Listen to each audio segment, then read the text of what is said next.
What's up, everybody? Welcome back to another episode of Committed Critics, a pop culture podcast where we're not only committed to our opinions, but also each other. Aww. I'm Kevin Lau. I'm Ryan Davis. I'm Zach Wright. And I'm Jordan Spearman. Or are we? Ooh. Jesus. That's right, I changed my name to Brian. Mm-hmm. Mine is actually Tex Goodman. No way, I'm Tex Goodman too. Psych, I'm Kevin Lau. I'm Dirty Dan. No, you're I'm Spartacus. I changed my mind. I think I want to be Dirty Dan now. But your name's a kid Tex.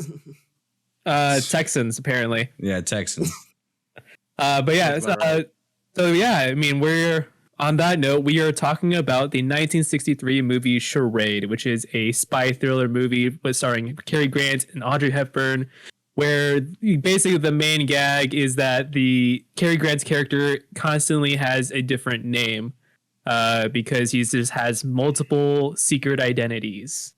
Yes. But why? Why is he being so secretive about this? What does it have to do with the murder of Audrey Hepburn's husband? Just gotta watch the movie to find out. Some would say it's all a charade. Mm-hmm. No. If you listen to the episode 4 weeks ago, I challenged you guys to watch this movie, and now we can just kind of discuss what were your overall thoughts about it. I love how you said 4 months ago and not just or 4 weeks ago instead, not just a month ago. Yeah, exactly. As soon as I said 4 weeks, I could have said a month. 30 to 31 days later, here we are. 30 business days. Mm-hmm. Man, this is it. This is it. I'm over. That's funny. But Zach, what were your thoughts on Charade?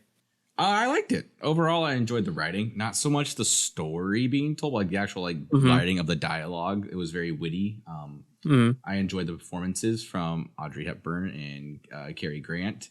They did a really fantastic job. The pacing was slow, but it worked with the overall film. Besides, somewhere in the end of second act, beginning of the third act, because we paused the movie and it's like, ooh, we still got 50 minutes left. Oh shit. Okay, cool. But towards the end, once you figure out the main twist at the end with Dial, that's really where it kicks off. But besides that, had fun watching. Good. I'm really glad I watched it. Yeah. Mm-hmm. What about you, Jordan? Oh, go ahead, Ryan. Yeah, I was going to agree with Zach with saying that there was a point where I paused and I was like, I still got an hour left of this? Well, 100%. In fact, there's a natural, it was coming to a natural, conclusion at some point. I'm like, okay, cool, we're getting there. And then it's like, oh, we have one more roller coaster dip to go over. I'm like, oh, okay, god dang it. That's pretty typical with mysteries. Yeah. And what about you, Jordan? I would agree that I really liked it. I do have 2 words, though, for describing this movie, and I would say dialogue heavy. Not saying that this is a bad thing at all, but it definitely kind of took some getting used to. But very common in this era of movies. Yes, it is. That's kind of the mindset I had to get myself back into. It was like, okay, this is an older movie, which means the dialogue is going to be more of the focus. It's more like theater than it is modern movies. Oh God, yeah. And I would say definitely this felt more theatrical, which again, not a bad thing, just something to kind of get used to. Definitely watch with subtitles to appreciate the actual writing. Yes. Oh yeah. There was moments where I was like, what did he say? Yeah. Definitely. What about you, Ryan? I enjoyed it. I love mystery movies, so I was like, "Oh, I'm really hooked." After they introduced the whole mystery aspect to it, I was like, "Oh yeah, I'm interested in everything," and the whole big reveal at the end, I was like, obviously it was that person. So it was nice to have one of those again. But I do agree, the pacing was weird at times. It's just at one moment they'd be going super slow, and the next scene it's like, "Oh, we're in a completely different area doing a completely different thing." Yeah. And I'm like, but wait, what? Huh? So also, I didn't believe the romance subplot at all. I didn't either. Interesting. Yeah. No. Okay. I was just like, this feels very forced. They had good chemistry. I just didn't believe they were in love with each other. Not after 3 days? Yeah. I mean, Hepburn did a good job just being horny, dog. That's really it. Cary Grant, really what it was. I was like, you guys are like just very horny for some reason. But like Cary Grant seemed like he had nothing. He wanted nothing to do with her. I'm like, okay. Even by the end of the movie, I was like, you still don't want anything to do with her. He still just wants the cash. I just want the money. Audrey Hepburn's just throwing herself at him, and he's just like, I want the cash. I'm like, I mean, dude, what are you doing? There is actually a fun fact about that, which is because in the original screenplay, it was Cary Grant's character pursuing Audrey Hepburn's character, but like Cary Grant did not feel comfortable with like the 25-year age difference between them. Okay, you know what? Fine, that makes sense. And then so the director, writers talk with the act, like they all kind of came together. It's like, okay, what can we do instead? Because we still should have a romance so the movie can sell. And like they suggested that it would be that Audrey Hepburn's character would be the one pursuing Cary Grant's character instead. Kind of flip the script on the typical romance subplot in these movies. You could definitely tell that he's still uncomfortable with the age gap. like from that, he's like, I'm good. But that's why they also like every time.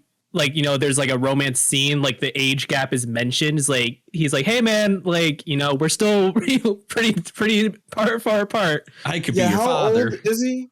How old is he supposed to be? He is. I don't know Cary Grant's like 58 in this movie. Audrey Hepburn's like 33. 30. Yeah, how old are the characters supposed to be? Because at one point he says like you're a minor, and I was like, how can she be a minor if she was already married? That was a joke in the story, but no, it's not. Oh, yeah. Okay. But I mean, like, I'm so confused. Yeah, I think. Yeah, I mean, we don't really know how old the characters themselves are. It's because they're never mentioned. So after watching Indiana Jones, I was like already like, oh no, not again, not again, another pedophile. But yeah, that's a fun fact about that. Another fun fact about this movie, if this movie does sound interesting to any of the listeners out there, you can watch it literally anywhere, including YouTube. Because as soon as this movie was released, whoever was in charge of the title cards messed up on the copyright logo in the movie. And any movie made before 1978 had to have that proper copyright logo or warning on the movie for it to be under protected by law. But this movie did not. So instantly, as soon as it was released, it became public domain. So that's why there's if you go on Amazon Prime to look for it or like some other streaming service, they might have multiple versions of it because they're from different distributors. But they're all essentially the same movies, just some are remastered better than others. So the quality may differ. The only like real difference between some versions that some of them contain the word eliminated instead of assassinated for one scene. Because this movie came out in December of 1963, which is just a couple weeks after the assassination of JFK. They dubbed over the two words, the two mentions of assassination. We replaced it with eliminated. So, but like, you know, so some versions have eliminated, some versions have assassinated. So there you go. That's all the only difference. Man, back in the 60s, people were some snowflakes. Let me tell you, assassinated. Some snowflakes. You can't use the word assassinated. Fucking pansies. Let me tell you, people are going on about our generation, man. Those fucking boomers. Yeah, so some of the things I'm like, really? You couldn't say that, or you couldn't do that? I mean, 2 weeks after the assassination of JFK, I think that's pretty understandable. Nah, I would have been like, oh, okay.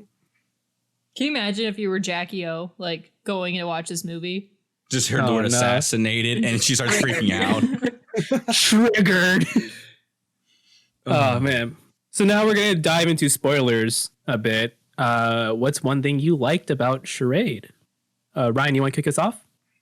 Well, like I said at the beginning, like I'm a big mystery buff. Like I've been reading them since A to Z mysteries back in like first grade. So I was like, and I love old school mysteries like Sherlock Holmes, Hercule Poirot, and Charlie Chan.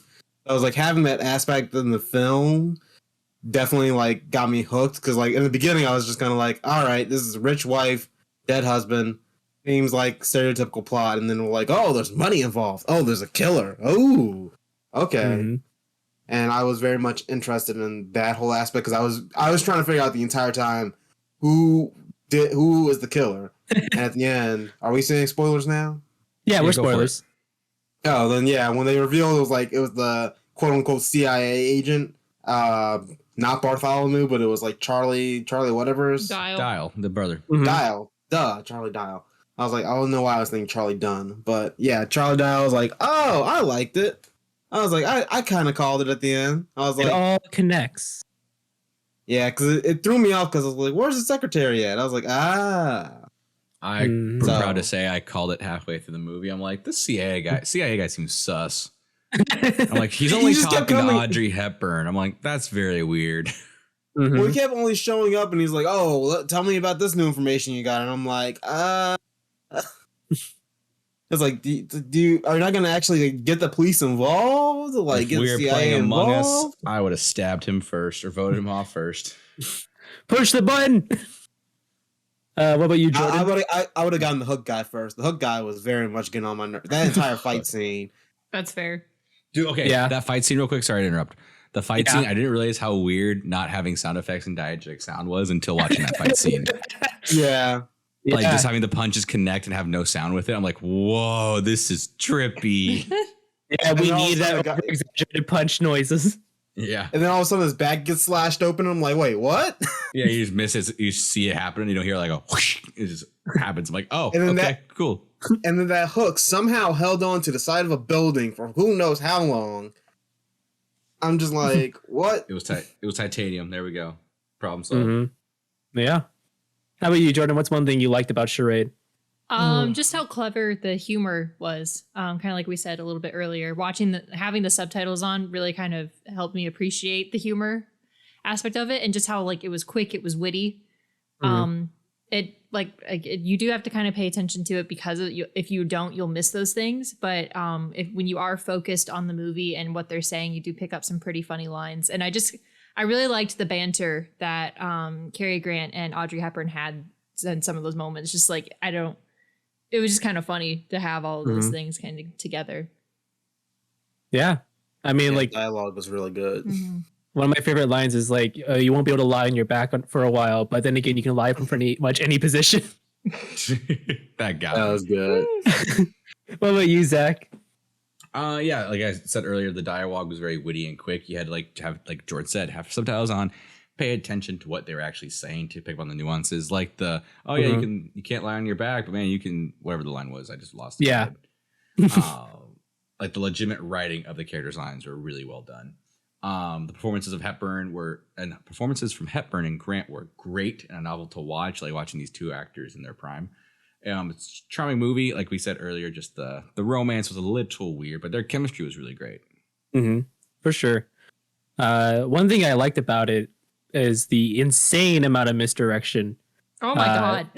Misdirection. From the start, where you have introduced Audrey Hepburn's character and you see a gun pointed at her, but then it turns out to be a water gun. Like that just kind of sets the tone for the rest of the movie, how much misdirection there's going to be. For some reason, I thought I was gonna start like the movie, the other, is it Hitchcock movie where it starts with like the agent has to like protect the girl and like they use her as like a tool. I can't, Vertigo, I think. That's not Vertigo, I'll look but it up. Keep yeah. talking. But yeah, no, but like there's so much misdirection, but everything does line up at the end when you like all the pieces fall into place. So it is like a really good, well designed mystery as well. Okay, But, the plot twist that he was like actually the CIA agent at the end. I was like, "Are you what?" Bro, I that didn't got trust me. it. That I did got not me. I was trust like, it. whoa. Yeah, I didn't trust it. I didn't trust it at that point. I was like, "All right, I don't know what this guy is. Take him out." You're not supposed to trust, because even Audrey Hepburn's character is like, "Whoa, what's going on here?" And Like, then he throws a marriage license in there, and all of a sudden everything just is forgotten. everything's about all right. The lies and deception. I was thinking of Notorious by Alfred Hitchcock. Yes. Okay. Yeah. Yeah. That's It's like it sounds like Notorious, but like I don't know 100% for sure. But Yeah. Jordan, I gotta agree with you. That entire relationship sounds built on toxic lies, Yes. and I do not. If anything that this movie taught me, it was just that don't trust men. Just don't. Yeah. Oh, the 60s. Oh, this. Oh, guys, I guess we all got to get off this podcast. Yeah, bye, guys. Bye. I don't blame her. Mm-hmm. Zach, it's been a good 3.5 years. See you later. Yeah, that's fine. Time, gotta kill them all. Brandon, Audrey Hepburn. On that note, we're going to take a quick break. When we come back, we're going to talk about one thing we didn't like or what doesn't hold up and our final thoughts on Charade. See you in a bit.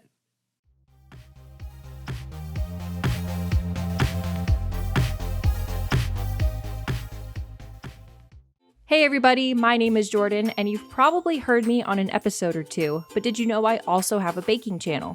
Bluebell Bake is by the amateur baker for the amateur baker. On the channel, I'll be posting recipes, tips and tricks, and more so we can all learn to better our baking skills. You can find my channel on YouTube at Bluebell Bake, we're currently posting monthly, or on Instagram and TikTok, both at bluebell.bake. Come join our little community where no matter what happens, we keep on baking. Don't you wish there was a pop culture review site that appealed to cinephiles, both professional and casual? Well, look no further than crpwrites.com.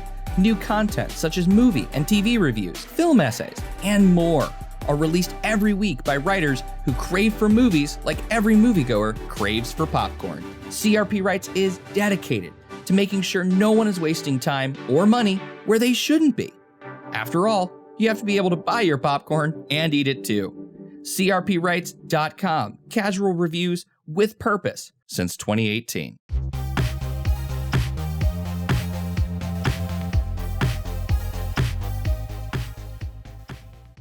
And welcome back to Committed Critics as we continue our talk about Charade. And what's one thing we didn't like or doesn't quite hold up? Jordan, want to kick us off? Sure. We've already talked about the romance, so I'll let Ryan go more into that because no. Also, it just, for me, it really started to drag in the last 40 minutes. Like, that's exactly where we paused. We're like, shit, we still got 40 minutes left. I feel like it's because it was so dialogue heavy. Honestly, just take a shot every time I say this in this episode. But it did make it harder to focus, and I would get bored sometimes. Like, it's hard for me. Like, I love theater and I will go and stuff, but like I have not seen a play since high school. And to really kind of sit there and focus on what they're saying and try to keep it all together, it's very hard for me to focus on something like that, especially for a longer period. I know this is only 2 hours, but it was hard for me sometimes, and I would start to get bored. It was, yeah, definitely like that scene, like right before you figure out the money is in the stamps. Yeah. I feel like it's a part where like I lose interest as well.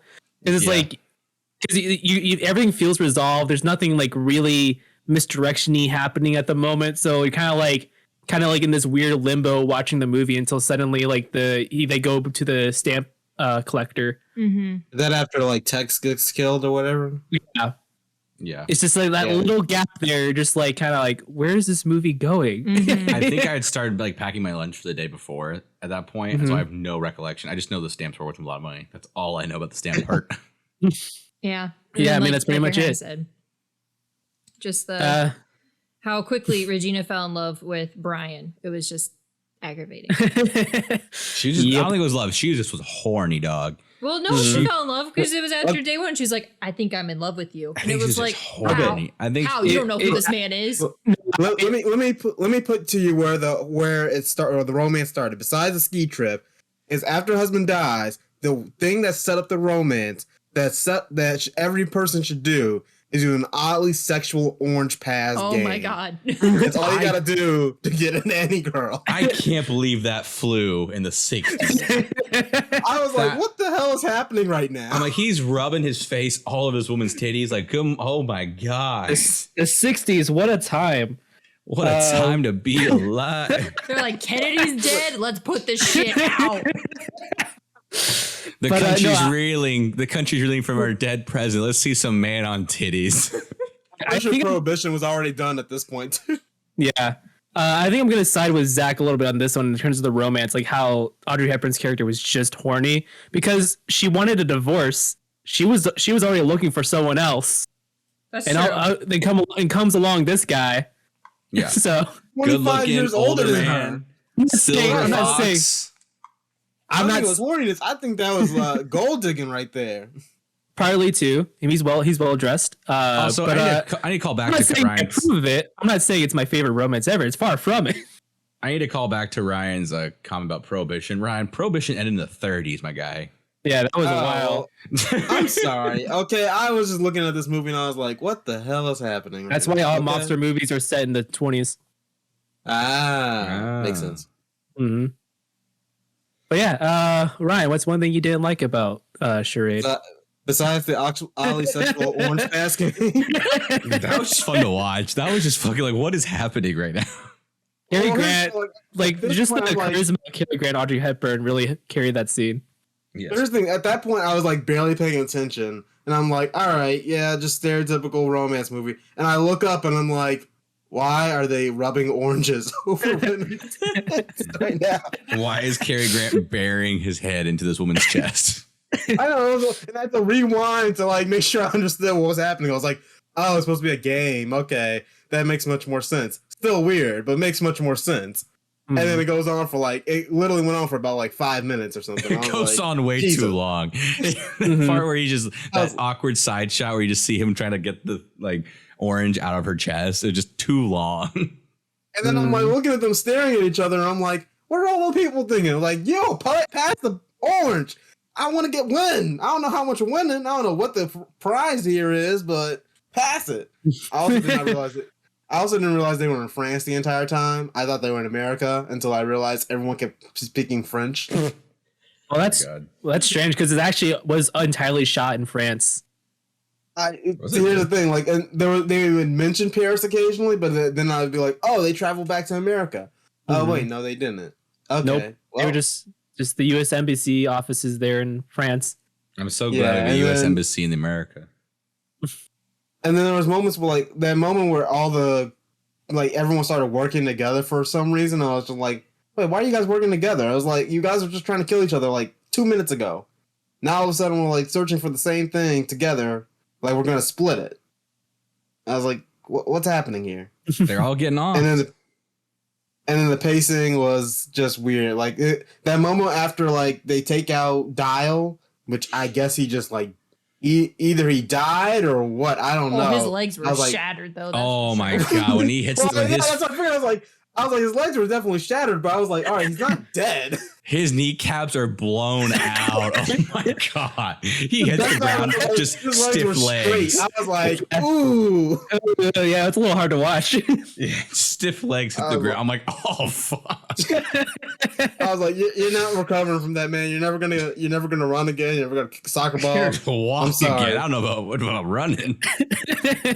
You are now like, tied to a chair, my friend. But then it was like immediately after that, they're just in a car, and I'm like, did y'all leave his body there? Did you get called the police? What happened? I'm like, it's like, you're just gone. Dial might come back after you in a wheelchair. It's like, give me my money. Give me my money. It's like, you just see him wheeling after you in the car. Also, taxis are like, I'm sorry, I've never seen a taxi be this nice. Like, follow that car. All right, sure, buddy. My God, the most clever scene is when she like goes through the taxis, hides behind it, and he just hops in taxi and leaves. I'm like, that was clever. That was funny as hell. He doesn't notice her. I was like, do you not have peripheral vision? The amount of time she just dug down behind something and everyone was like, where'd she go? Hey man, it worked. That actually just made me think like, wow, man, like I would have actually loved a sequel to this where Dial is in a wheelchair hunting after them.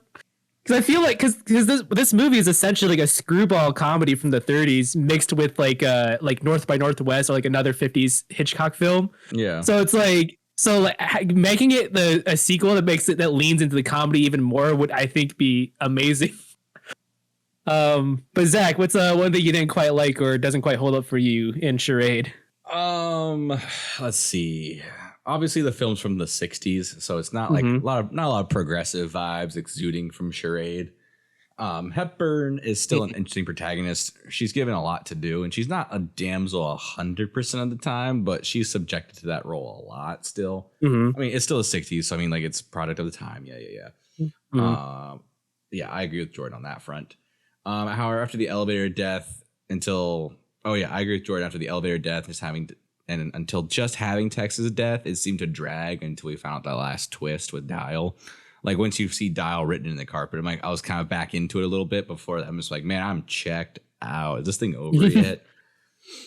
Too much misdirection. It kind of gets you burned out.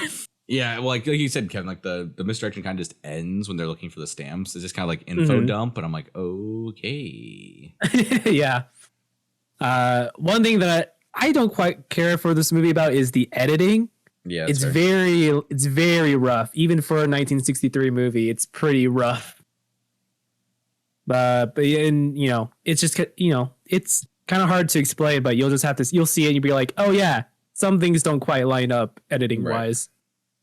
So yeah, on that note, final thoughts on Charade. For me, I just want to note that, spy thrillers were all the rage at the time in like the late 50s, early 60s.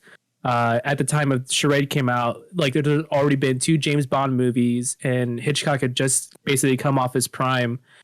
However, throughout the entire spy thriller era in movies, Charade is the only one of that genre to have both a woman in the lead and be successful, which is pretty interesting piece of film history. What about you, Ryan? Like, I didn't call it a spy thriller. I can see how it's called a spy thriller. The whole time I was like, this is just a mystery with a romance subplot, which also every movie that Audrey Hepburn in seems to have a romance subplot, or maybe that was just the 60s in general. That's just the 60s. That's just the 60s. Yeah. 50s and 60s. Like, not everything has to have a romance subplot. It's like, especially when it's forced. But yeah, I definitely enjoyed it. It just takes a second to build up to it. So like, if you're going to watch it, just like prepare for like the first 20 minutes to be like, all right, where's this going? Oh, look, man, Hollywood. Once you get past the Orange game, it gets interesting. Hollywood was printing cash with those romantic subplots. I beg to differ. That orange scene was interesting as fuck. Well, that's the attention grabber. That's the attention grabber of the movie. Yeah, you might be the phone. What's going on here? The second you see that, you're like, oh man, this movie's just getting started. What about you, Zach?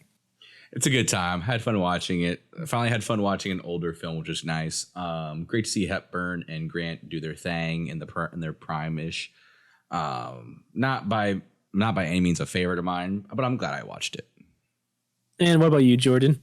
Kind of very similar to what everyone else has said. It was good. I did enjoy it, but it's not my favorite. Okay. So I wasn't expecting it to be your guys' favorite. I was just hoping you guys would at least like it, which it turns out you did. Because when we were talking about older movies, when Jordan, you were saying that you like older like murder mystery movies, and Ryan likes older romance movies. I'm like, there's a movie that kind of mixes both together, and I think this is it. And like I think like what it does, it tries to play itself to both areas, and it spreads itself too thin. But I'm glad you guys at least had fun with it. I thought it was fun. Good pick. It's funny because you point out, I was like, you like the older romance movies, and I'm like, but I like the mystery in this one. Yes. Well, I know you like mysteries in general, Ryan, so I knew like this would still appeal to you in some capacity. I'll be honest, I enjoyed watching this more than Indiana Jones. Yeah, I did too. Yeah, I did too. I was like, this feels more entertaining. Wait, hold on. Sorry, Zach, can you say that again? I said I enjoyed watching this more Indiana Jones. More than Indiana Jones. Gotcha. I couldn't quite get that last part. Well, I'm pointing out Indiana Jones has some questionable things. Yeah, pedophile. Oh man. So Ryan, it's up to you to pick the next challenge. What do you have for us today? Well, you're gonna hate me. We're going on the opposite end of the spectrum from what this is. So for my next challenge, I'm going to have you watch, and I did the math on this, so it comes out right. It comes out under the time limit we put for ourselves.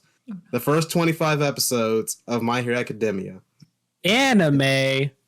It comes under what the thing is. It comes under the time limit. What was the time limit again? At 10 hours max. 10 hours. Got it. Okay. It comes much under that. Okay, you know what? This isn't that bad because Ryan and I, we were in a comic book class together in college, and his pick was the first, 2 episodes of My Hero? The first 2 episodes. Yeah, and it was not bad. So you know what? I've been actually meaning to kind of maybe watch it. I just have not gotten around to it. So I think you guys will enjoy it. I enjoyed the first 2 episodes. Guys, there's an icy Zuko in it. Nice.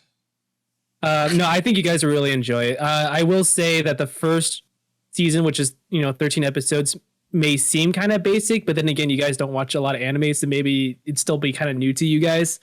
Yeah, but it's more. That's kind of like the introduction to everything. Okay. Yeah, once you get past season 1 and enter into season 2, then it gets significantly more interesting. Which is why I say the first 25 episodes, because that's when they introduce the rest of the class and some of the bigger plots for it. It is Can't really easy wait. to binge too, because it's all just a singular narrative. Can't wait till I force you guys to watch all of Barry now. Barry, Oh, Lord. you force us. I've already seen the first 2 seasons. Well, you gotta finish the 3rd season now. Oh no, I can't believe you're gonna make me watch a show I like. What? Damn. What did I do?